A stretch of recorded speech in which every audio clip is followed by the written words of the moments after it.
Баршаңызға сәлем. Бүгін сіздермен осылай қытырлақ болып шығатын картоп қосылған чебурекидің рецептісімен бөлісемін. Рецепт ұнаса каналға тіркеліп, лайк басып, комментарий қалдырыңыздар.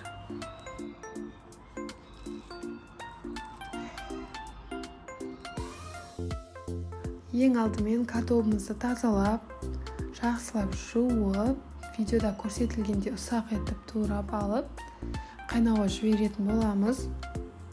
Бізге шамамен картоп 500-600 граммдай кететін болады.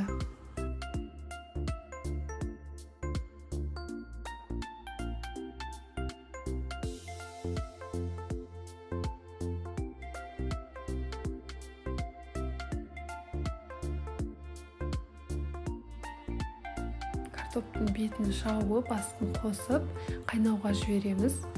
Осы уақытта біз қамырын жасайтын боламыз. Қамыр үшін бірінші кипятокқа, яғни ыстық қайнаған суға тұзымызды ертіп алып, үстіне сұйық майымызды құйып, алдын ала електен өткізген ұнымызға құятын боламыз. Қолымен араластырмаңыздар, басында вилкамен араластырыңыздар. Су ыстық болған соң қолдарыңыз күйіп қалуы мүмкін. Бірінші шанышқымен араластырып алыңыздар.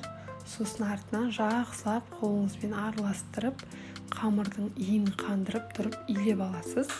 Бір келкі қамыр болғанға дейін илеп, тұндыруға 10-15 минутқа қалдыратын боламыз.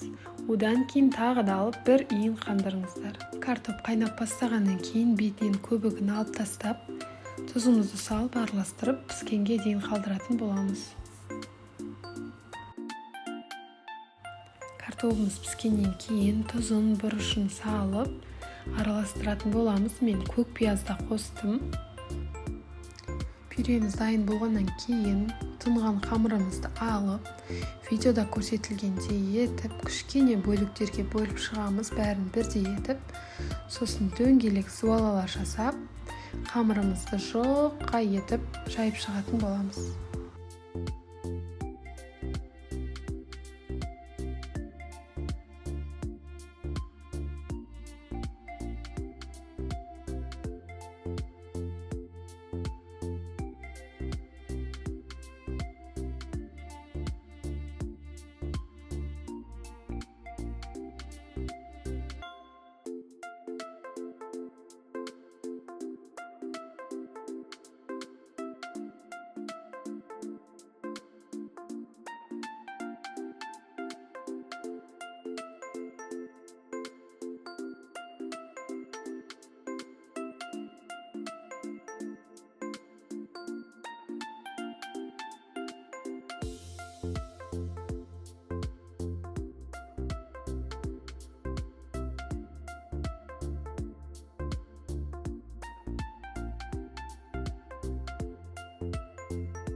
Қамырларыңызды жайып болғаннан кейін салмасын жұқалап салып, шетін шанышқымен басып шығатын боласыздар. Мінекей, мен уже жасап қойдым. Чебурекиді қуыру барысында үнемі бетінен сұйық маймен құйып отырыңыздар. Тоқтаусыз құйсаңыздар, чебурекилеріңіз қытырлақ, күшті болып шығатын болады.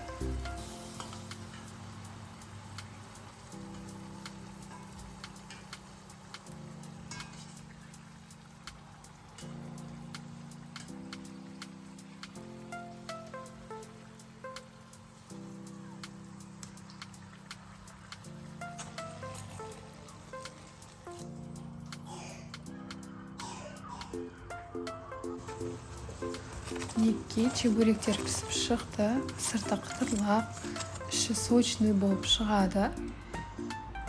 Салмасына етпен, фаршпен жасасаңыз да болады, өз қалауыңыз. Егер рецепт ұнаса, менімен бірге жасап көріңіздер, себебі бірге дәмдірек. Және де каналыма тіркеліп, лайк басып, комментарий қалдыруды да ұмытпаңыздар.